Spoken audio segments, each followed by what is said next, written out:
Did you ever think you would make it? I feel I'm so close I could take sweet victory. I know this life meant for me.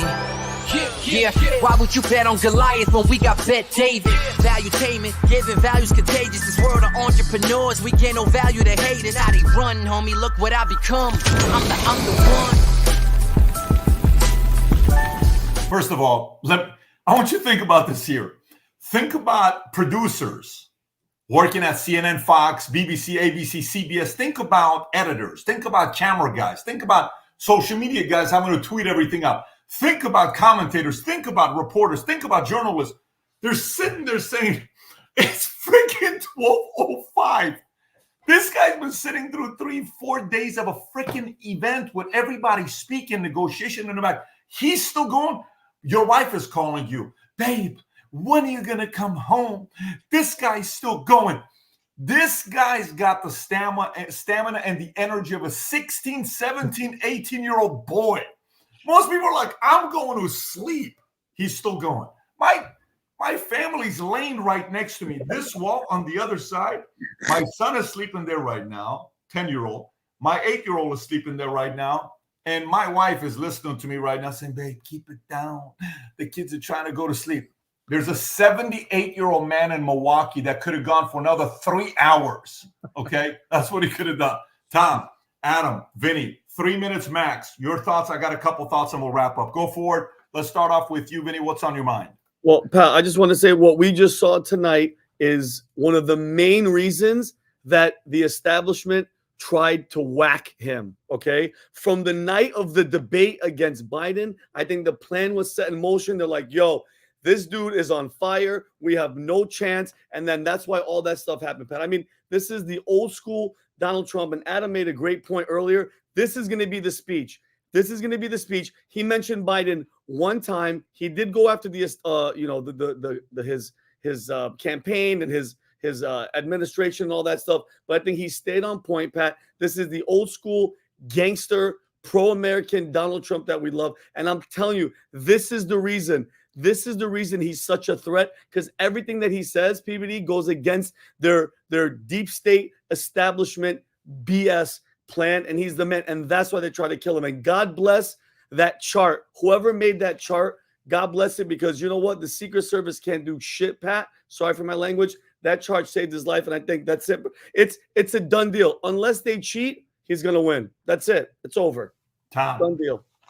Yeah, I agree with that. And what I would add to that, I love the way he started out. He said, it's about safety, prosperity, and freedom for every race, creed, and religion. And it's for all of America, not half of America. There's no victory in half of America. He came right out with that. And then he finished with unity. So the bookends on the speech, an hour and a half apart, were about unity for everyone that's here. And calling us all a giant audience of patriots. Then in the middle of it, he hits an economic plan that, Pat, you know, is something that I love. Drill, baby, drill. But let me connect the dots for the average American on this. First of all, drill, baby, drill. He said, we are going to be an energy power. There is a great resource beneath our feet. He's talking about the oil that's underneath the United States. Drilling that does two things. First thing he said, we're going to bring down prices fast. If you drill, you bring down the cost of gas. Gas and diesel comes down. That's freight for products. That's plastics. That's everything that's in that barrel of oil comes down. That's air travel for businesses. That's vacation travel.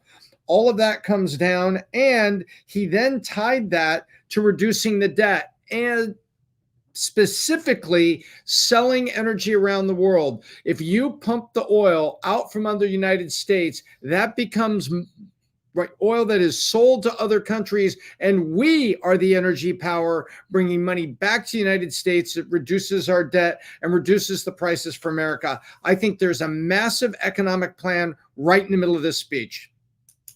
Adam.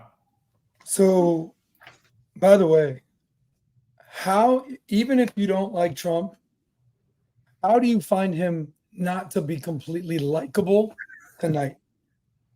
So this is to the message. The people that love Trump are going to love Trump.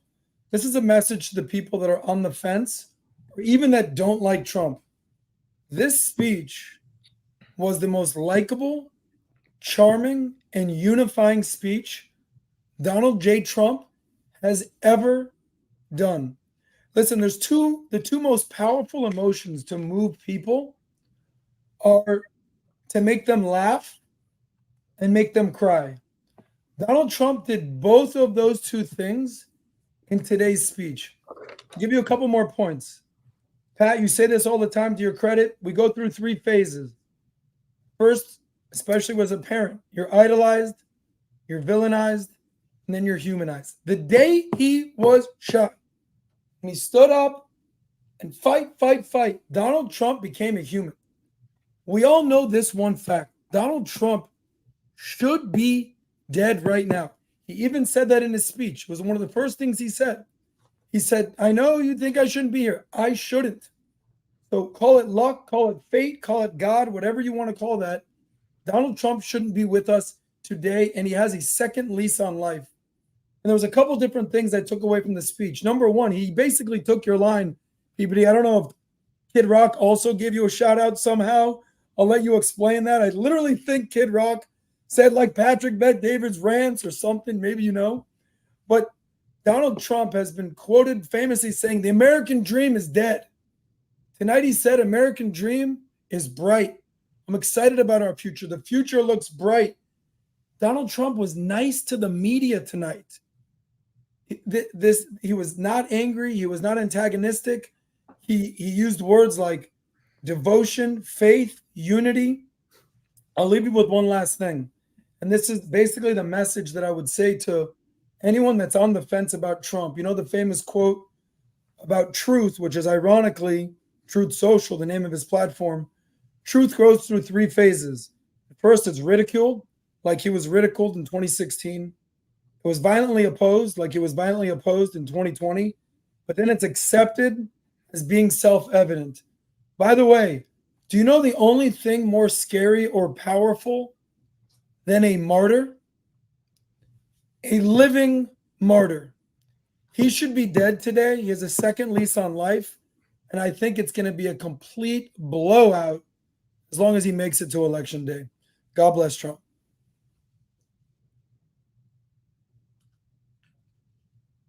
Can you hear me or no? Now we can hear you. Okay. Let me just show you guys a couple things here before we wrap up. One, I'm not going to be long. We're going to do a podcast on Tuesday. We got a flight early in the morning. We have to go. I'm entertaining 55 people. You'll find out where I'm entertaining them. But let me show you guys this. Okay. Just to tell you when you won. Okay. This is CNN's website. Rob, if you guys can approve it. Okay.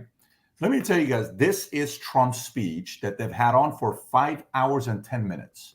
This is when you know you've won. You know what's off? Comments. Tell me one reason why you would have comments off. It's only one reason. You know what the reason is? Because most of the comments are positive. And you don't want your people to see that they're excited about this guy's speech that he gave. And that scares the shit out of the mainstream media. We have to turn off the comments. God forbid people see that they like this guy because he's resonating with them. This is not good. This guy said, with great humility, you may have not liked me in the past before, but with great humility, I'm asking you for your support. Can you ever imagine Trump using these lines? Let me read it to you again. With great humility, I'm asking you for your support. Okay, that's that part. Then he goes into, the part that I love on strategy-wise. He doesn't need to say anything. All the people that spoke, they can say everything he wants to say. Shots after Biden, shots after Pelosi, shots after Schumer. His handlers, his guys, the speakers, the generals can say, he doesn't need to play the bad guy right now. Let your guys be the bad guy. You be the good guy. That's exactly what he's doing. Brilliant move. Got to give him credit. Stuck to his greatest hits. Very excited about that. He gave credit to Secret Service. A lot of us in different commentary, we've been critical about it. What did he say? These are great men. Fine men and women. Supported them. Maybe behind closed doors, shooting their asses out. But publicly, he defended them. And that's how you win people over. You got to give this guy credit for the way he's communicating, even though this may go down as one of the greatest screw-ups of all time in Secret Service. Didn't publicly humiliate them. He gave him credit publicly, respect for a position like that. All these other things he talked about. I don't want to go through any of this stuff. I put a tweet out, and I'll just show you exactly how I'm processing all of this, and then we can all go to sleep. So my thoughts, every time there's things like this, I typically write out a tweet, and I kind of go through it where this kind of makes sense to the audience on when they ask, so Pat, what was your biggest takeaway? Let me just read this to you, okay? Rob, if you got it, let's go through it again together. Zoom in. Number one, his energy is different. It's as if he's gone from grinding to win to being in flow state. Like an athlete in a state of flow, he's in the zone. The energy is unique, effortless. By the way, let me read something to you from a book called Power versus Force. Rob, if you can stop sharing. I found this book and I found the chapter. This entire time I was looking for this because I wanted to share this with you guys. Check this out. I read this book 22 years ago. You hear me referencing it a lot. This is my favorite part of the book I've ever read. If you can somehow, well, you can't zoom in. Let me just read it to you. He says, high states of consciousness are frequently experienced by athletes. It is well documented that long distance runners frequently attain sublime states of peace and joy. I saw this in him today. This elevation of consciousness, in fact, often inspires prolonged transcendence of pain and exhaustion necessary to achieve high level of performance. Let me read that one more time to you. Where Trump is at right now in state of flow, this elevation of consciousness often inspires the prolonged transcendence of pain and exhaustion. Don't get it twisted. The guy is exhausted, okay? But you need to be here in order to be able to achieve high level of performance. This phenomenon is commonly described in terms of pushing oneself to the point where one suddenly breaks through a performance barrier and the activity that miraculously becomes what? Effortless. The body then seems to move with grace and ease of its own accord as though animated by what? Some invisible force. The accompanying state of joy is quite distinct from the thrill of success. It is a joy of inner peace and oneness with life, with all of life. That is exactly where the man was at today. That's the feeling I got. He's just playing ball. 2, he's allowing for his team to do his part. I already said this. 3, the close call has changed him. When you're getting close to death, life changes you. This is not the same man anymore. By the way, it's as if Trump lived 78 years until July 13th, and there's a whole new Trump now. You know, you look at things in a different way. You value friends, family, relationships. Notice the way he talked about Dana White's wife and how much he appreciated the fact that Dana came from where he was at. You know, all this stuff changes. And he stops fighting the fights that are worthless. You know how often in life we put our energy into stuff that's a waste of time? Trump's like, what am I going to do this for? Let me just bring the whole country together. His energy was different. You can go to the next point number 4. His pace of speaking is slower. That's the part about effortless, right? You're in flow. You don't need to. It's like if you watch how Steph Curry plays, you know, if you watch me play basketball, I'm grinding. You're like, this guy's no clue what the hell he's doing when it comes down to basketball. You see how Steph Curry plays? Boom, you're just kind of like dancing, right? That was Trump tonight. He still showed signs of humor and sarcasm. Life and death can give you perspective, but it won't change your personality. His charming and charismatic personality is still there. He still went through his great assist, no tax on tips, relationship with world leaders, et cetera, et cetera. He's the Energizer Bunny. Energizer battery should call Trump to do a commercial with them. Trust me, that battery would blow up in a positive way. Their stock would go to the roof if they did a commercial with Trump saying, President Trump, can you do a free commercial for us? He would do it, knowing how Trump is. This guy's sitting through, imagine how many meetings he's been doing behind closed doors. Imagine how many calls, FaceTimes. This guy's still going. And go to the last one here, which is the most important one. Go. Last one. Here's very important. If you are still reading this, I can add 20 more points, but I'll finish with this. In life, there are 3 feelings a leader can impose: to be loved, to be feared, to be respected. When it comes down to choosing the leader of the free world, the world is a safer place when your enemies and opponents both fear and respect your leader. Trump provides both for China, Iran, Russia, and even those internally who are trying to destroy this great country. Future looks bright. You can take the tweet out. I'll wrap up with this, guys. As a father, I want these kids to love me, and at times they got to fear me and respect me. But love is very important. In marriage, you want your wife to love you and respect you. Fear is very low in marriage. Matter of fact, fear is not a good thing in marriage, right? When it comes down to your friends, you want to love them and even like them sometimes, more than just love them, right? You want to like people's company. Some people you don't like them, it's annoying. There's a value in like. But when it comes down to you voting, you want to make sure your enemies fear you.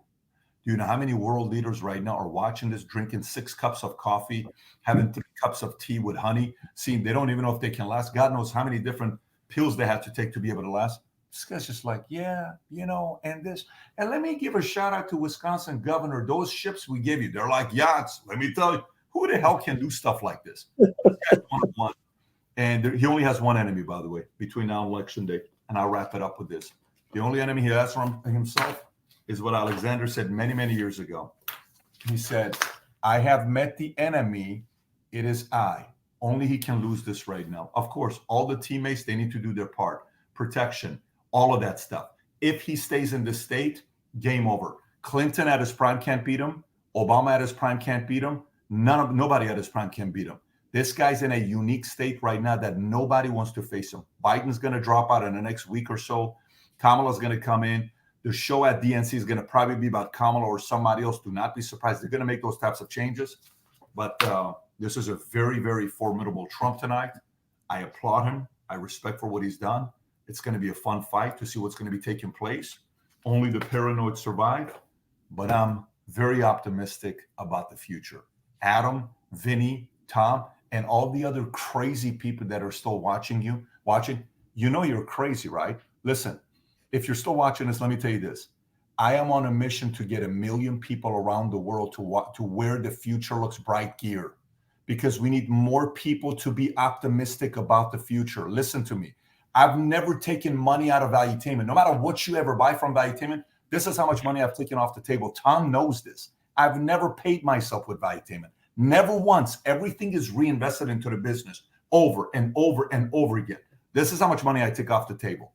If you are a supporter of this brand, if you're an entrepreneur, if you're a free thinker, if you love America, if you love freedom, if you love capitalism, go sport the Valuetainment gear. Tonight, for those of you that are sticking around this late, I told Rob, let's do it tonight. God knows the last time. We haven't done this for months. You buy a hat, you get one free. Especially those of you guys that stuck around. Rob, you want to give them the website link on where to go? If you have that, put it up there. For the crazy people, you're with us till 12:22. Are you freaking insane? Go to sleep. Go lay next to your wife. Go make love to your wife. What are you doing right now? Go make some babies. Okay. So, but since you're here, Rob, can we put the link? Do they just go to vtmerch.com and they'll see this? If you see this, go to vtmerch.com. Represent this. Wear these hats. You buy one, we're going to throw one in there free. And if you're an angry patriot, buy the shirt. If you believe future looks bright, get the shirt. Get all of that stuff. But we love you guys. We appreciate you. Future looks bright. Go to vtmerch.com. We will not do a podcast until next Tuesday. I think we're back doing a home team from Fort Lauderdale, which we're all excited about. Hold on, what? What? God bless everybody. Back in the boat. Take care. Bye-bye. Bye-bye. That was great.